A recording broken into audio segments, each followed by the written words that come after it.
Welcome to today's episode with Bill Healy. Bill is a partner and founding member of Silver Spike Capital, a private credit and growth capital investment manager focused on plant-based and alternative health and wellness industries, and I'm psyched to jump into that.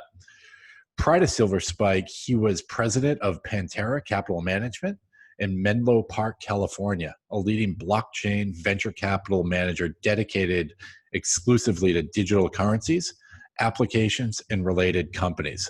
But more importantly, and why he's here, he's a passionate triathlete and world changer. So Bill, welcome to the show.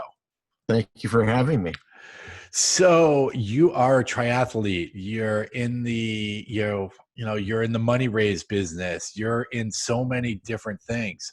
Talk to us a little bit about though who Bill Healy is and how you ended up here. Well, thank you. Who Bill Healy is. Well, I define myself first and foremost as a husband and a parent. I have three wonderful kids, all above 21 years old, so I'm not spending too much time on them anymore. But secondly, I kind of define myself as an athlete, a triathlete, before anything else. I had a long banking career, and I'm now in the investment management business. But it really revolves around identifying myself as first and foremost a family man, and then an athlete. And that's huge, right? And a lot of people identify themselves with their career is versus anything else. And I love that, the fact that that's what you're doing is the triathlete side, right? As a dad, as a family person, because that really drives success in all the areas of your life. Oh, definitely. It was, it's a compliment, right? I mean, I always tell my wife there's a yin and a yang, and sometimes there's always sacrifices, and it's a pendulum that swings back and forth. And I'm sure, Ken, you appreciate that as well, given your commitment to the sport. But it always seems like it's a balance. It just as a triathlete, right? You train get the bike time down, and then you find that your run time has gotten longer. But that's I think it's balance. I think at the end of the day, when all is said and done, and I know as triathletes, we tend to be type A personalities, but believe it or not, I think at the end of the day, it's about balance. Well, and that too, and sort of your moving meditation, right? Like you're saying, it's the run, it's the bike, it's the swim. Talk to us a bit about, you're a super busy guy and figuring out how to train during these, actually, especially right now, but in general, how do you train for triathlons as an executive? It's just carving out time. It's I think like everything in life, if you're passionate about something, it's not work, right? So there was a period of time that I literally would wake up at 2 minutes before my 5 a.m. alarm went off to do a swim or to a run. But I think it's really about planning time, and it's about being efficient with time. So, I usually, when a Sunday comes around, I usually like to plan my week in advance. And I also think the trick for me is always to get everything done in the morning. I don't know about you, Ken, but by the time the afternoon and early evening swings around, I'm beat, and I find it really, really challenging to get stuff done. So I think I think first and foremost, it's having a schedule. The tricks, right? Have all the gear out early in the morning, so you don't have to go rummage through the drawers. And I think the second thing for me that's helped a lot, and again, candidly, is a bit of a challenge now for me, is the calendar, the race day on the calendar, right? And having something that really motivates us or me to work towards a day. Mm-hmm. So I find that that always helped, and candidly, it's a slight challenge now, as much as I really enjoy doing it. But I find myself a little bit more motivated when I'm earmarking an event. Well, it's sort of like anything, right? It's a goal. It's the place that you're trying to reach and try to get to. And the goal is sort of the icing on the cake. But the journey is the training, right? It's the 5 a.m.s. It's the discipline. But I think that's what makes us who we are. I think I'm really glad you hit that point, because I think the biggest surprise for me was not only the physical benefits, and outcomes that happen to us as triathletes, but I think the emotional journey is really something that I never really anticipated, and I found immensely reaffirming, and really, really enjoyed it. And that's the time, as you said, that you're spending with yourself, and And I think that you learn so much about yourself. I think that that was really one of the real benefits that came with it that I actually hadn't anticipated. No, it does. And I think that's what's the special thing is, right? As you get further along by training this stuff, that's what you start craving more than the actual race. The race is just sort of, it's the Christmas morning, but once it's over, it's sort of over. And you're having a beer at the end, you're wondering what's next. Yeah, but you know what I love about it the most, I was thinking about today's talk, and that is what I love about the events. If any of your viewers haven't been to a triathlon finish line, whether it's an Olympic distance, a half Ironman or an Ironman, just look at the support that the love and support that's around the finish line. Whether you're coming in first or coming in last, it's so supportive, and everyone is treated like a winner, which they are. And I love being in that, the day or two before the event, all the excitement, but I think the love and support that is also around the sport I think is really unique, really special. I was out here and I played once, not to dump on tennis, but I was on a pro-am tournament once. Everybody had to wear the whites, and I never done that before. And I ended up playing with a great pro, and I won the tournament. It was great. But you know what? It was like, yeah, everyone was in their whites. Everyone was a little stuffy, and it's just the contrast to the environment that surrounds a triathlon event, couldn't be more stark. Now, how did you get into triathlon? I was looking for a challenge. I mean, I was in my mid 30s living in Manhattan, and I wasn't happy about what was happening to my body, happening to my mind. And I thought that there was levels of stress that were beginning to get manifested in my body. And I needed a challenge. And so I certainly didn't start by like, I'm going to go do an Ironman, but I was very lucky in the Upper East Side of Manhattan. There's a beautiful public pool facility, 50-meter pool club called Asphalt Green. And, I just said, this sounds really interesting, really unique. And I just started with the goal of doing an Olympic distance race out here in Montauk, New York. And just fell in love with the sport. No, and it's so funny, like you were saying, that you start at one and you just keep going and going, right? Until it's sort of the drug that keeps you moving forward. But that's the same motivation as well, right? You're striving for that next goal and next way to do it. How was it training in New York City? I see these guys train in New York, and it's crazy to me that how many people are pulling it off and going through Central Park and was it the West Side Highway and going everywhere. It's yeah, I'm a bit of a baby. I get up quite early just because I think there's nothing more stressful than trying to do loops in Central Park when you have that's crazy people crossing the street, and there's so many tourists, right? You can't tell you how many tourists are crossing the street, not even looking left or right, and that's just too much stress. So actually, in the Upper East Side, you have the pool facility. You have a master swim program. So you're in the pool. It's 5:45 in the morning. Don't have to worry about a drill or a workout. The coach is going to do it for you, and you're in a lane with a bunch of other people that are pushing you. Mm-hmm. And then Central Park is great. Central Park for runs and for a bit of bike rides. And then then I had the benefit of coming out here on Long Island for the longer rides in the morning, which especially in the summer are very pretty. But I have to tell you though, I mean, I think as East Coast guys, it dawned on me once when I was at a half Ironman event in Northern California, and I realized, boy, these guys are passing me on the bike. They're doing this all year round. Right. I don't know about you, but I can't get on a bike when it's that cold out. And you can only get on a stationary bike for so long watching football in the living room. So, that's just sort of a balance, but it can be worked out. Well, but then if it's raining or cold, it creates a toughness that you have that they don't have, right? I think that's what a lot of it is. And that's true. Yeah. You envy those guys that, like you're saying, can train year round. It's warm. They're in shorts the whole time. And what was it here 3 weeks ago, Mother's Day weekend? It's still snowing in the Northeast. Oh, it's crazy. It's crazy. Yeah. Ironically enough, my first Ironman in Madison, Wisconsin, it rained the entire event. Right. And like the 3 or 4 years before, record heat. In fact, I think one of those years they had the biggest did not finish ratios of all the major Ironman races. that year or the year before. So of course I trained for 95-degree wet. I don't think the thing got above 50 degrees in rain the entire time, and I got a flat tire. Yeah. So, but those are the things that you never plan for. Well, and that's the world, right? And that's what I love about sport, how it mimics life, right? Is you think everything's going well and then it starts raining, you get a flat tire.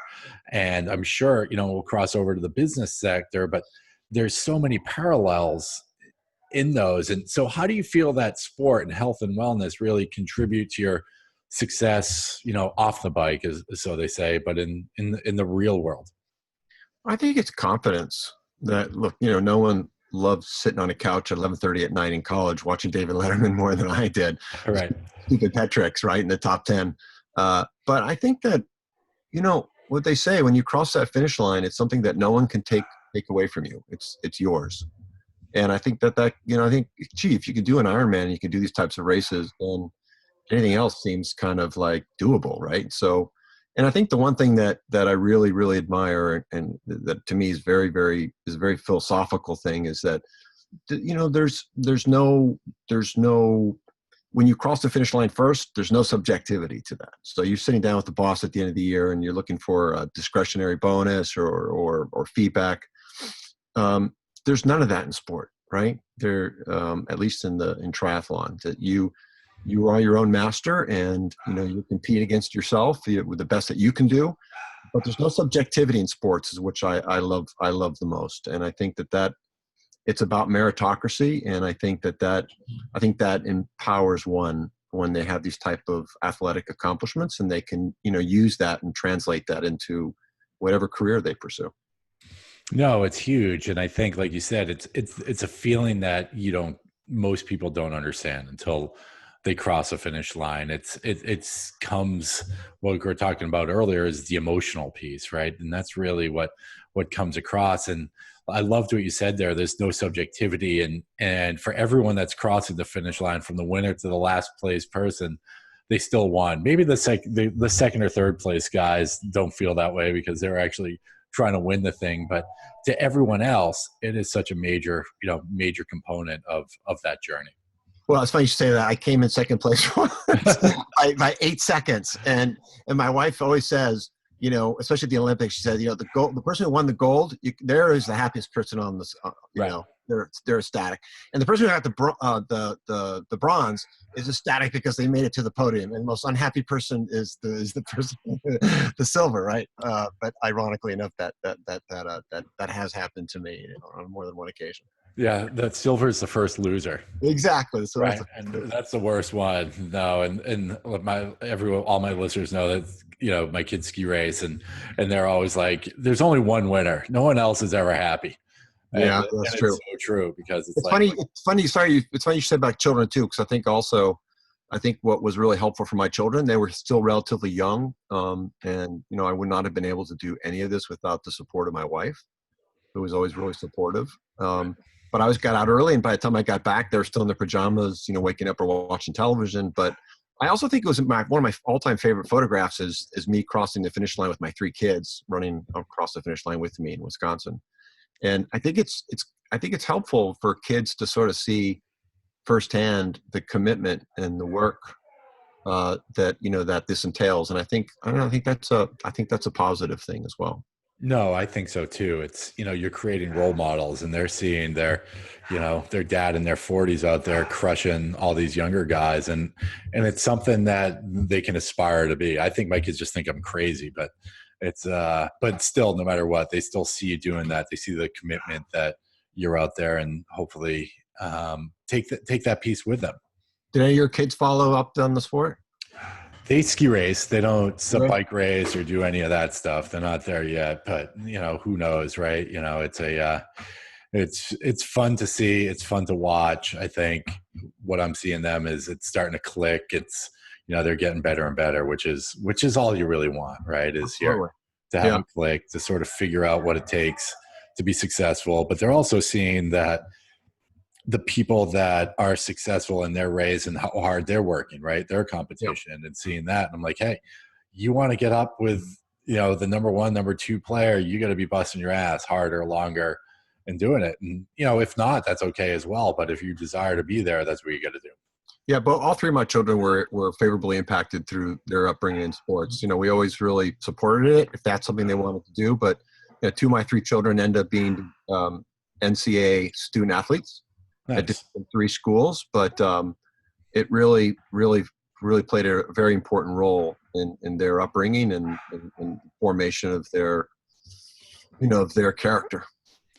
No, it's true. I think that's so important in today's world for individuals to be that. And I think, especially right now, the whole homeschool thing, just try to be active and try to be outside as much as possible, because it's so easy to just get sucked into your class or, their videos and everything that else is going on out there.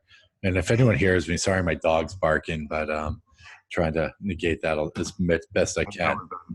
So you're doing some interesting stuff, right? We met through actually a webcast that we did for you guys in the cannabis space, and you're doing cannabis investing, but more on the health and wellness side.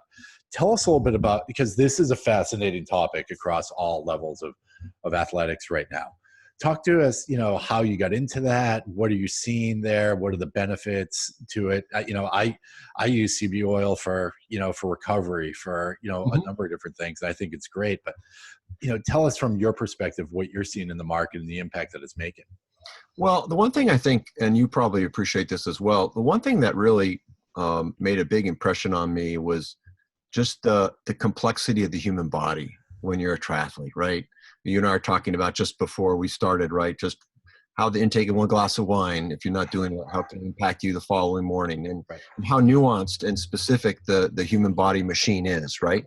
And I the managing member of my company, Silver Spike Capital, someone with whom I've known for many, many years, and he started talking about cannabis, and I think the distinction he made is that the cannabis plant has over 100 properties, 100 definable different properties in the plant, which all have, which all are different properties. And one of them is THC, the component that gets you high, but there are about 95 more other types of properties that we don't know how impacts the body. But now, because it's been a Scheduled I drug by the federal government, there hasn't been a ton of research about how it's impacting our endocannabinoid system. But what they are finding is that, maybe these people who've been using the plant for 3,000 years knew a little bit more than we did. And they're finding ways now that it is impacting the body, whether it's sleep, anxiety, PTSD, all kinds of things. In fact, one of our board members is Dr. Orrin Davinsky. He runs the epilepsy and neurological department at NYU Langone. And he's actually the doctor that was the lead investigator for a 5-year FDA trial for a drug that was ultimately approved by the FDA called Epidiolex, and it treats a couple rare forms of onset in epilepsy. So for me, that was sort of fascinating, right? That after all said and done, in this health and wellness realm, that there was something out there that was going viral. And I think that having been in a blockchain fund before, I was really intrigued at just how actionable this was today. Blockchain is a fascinating topic, which people can get very, very passionate about.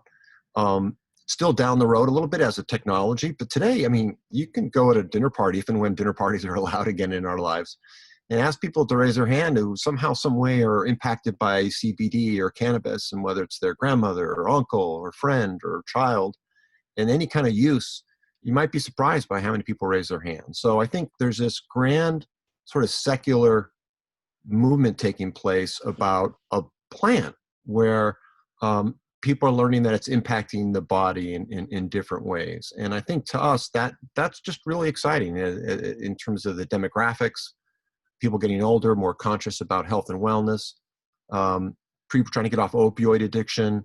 And I think people are finding now that, maybe this plant has a role in people's lives around health and wellness. So that's the first thing. The second thing that's really interesting is that it's a growing industry in which 11 states legalize it, the use of, as they say, cannabis recreationally, which is another term, adult use. And there are other 33 states that allow it for medicinal purposes. you're not putting the genie back in the bottle in our view. This is going forward, and in an interesting way, COVID-19 actually has only expedited the progress of this as something that's happening. So we actually think that the macro underpinnings of the cannabis story are getting stronger as the states are making more revenues. Employment's growing. When push comes to shove, the state governments are designating these as essential services.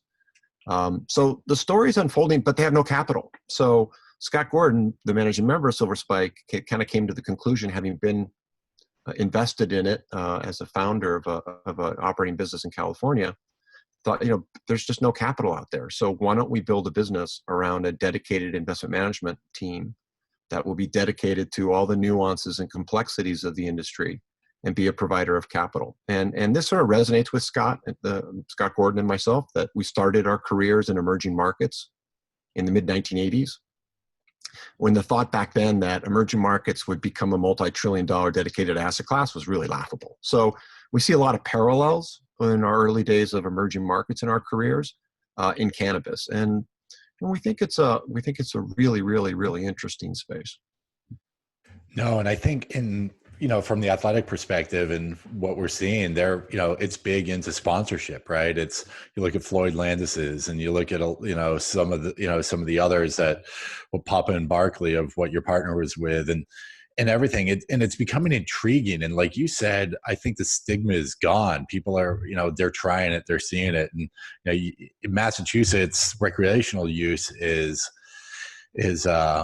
legal, but also, CBD with the whole farm bill and everything else, right, is becoming more legal too. And that's and it's big. And I know it's a big topic around athletes, right? Are you using it? Or you're not using it? Are you using it as a cream? Or are you using it in pill form or oil form or tincture form? And it's cool to see, but and what's even more cool to see is how many people or what different results they have, right? And it's all different for each one that I talk to.